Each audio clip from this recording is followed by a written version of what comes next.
40% од буџетот на Европската Унија, односно 400 милиарди евра во овој програмски период на Европската Унија се пари за земјоделството.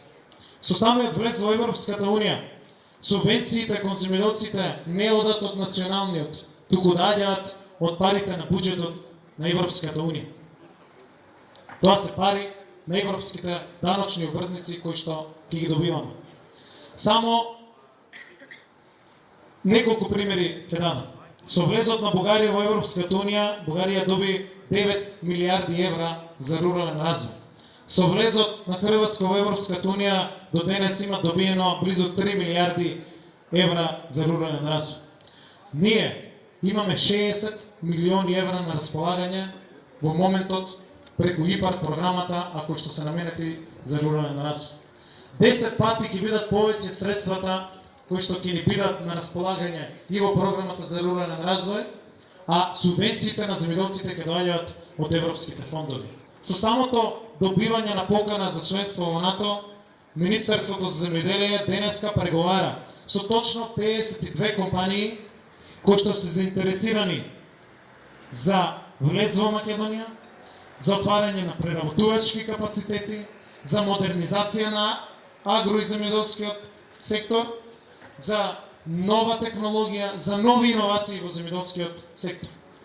Цврсто верувам и сум горд, како што кажа и Јани Макредоли, што сум од оваа генерација која што ја презеде одговорноста, која што ја презеде храброста на сите наши претходници, кои што велеа од Киро Григоров и пред тоа и после тоа, и за целиот период кога постоеше ова отворено прашање со нашите пријатели од Грција.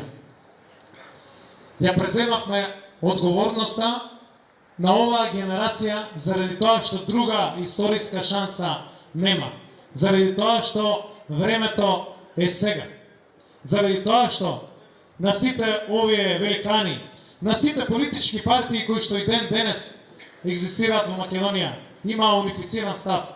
Идентитетот да биде заштитен, јазикот да биде заштитен, културата да биде заштитена, да го заштитиме македонското. Па за прв пат ни е шансата да го заштитиме македонскиот јазик, да биде официјален јазик на Македонија како земја членка на НАТО и на Македонија како земја членка на Европската Унија. За прв пат во историјата имаме шанса да испратиме референцата ФИРОМ. За прв пат во историјата го штитиме и го јакнеме и нашиот идентитет и независноста и самостојноста на државата.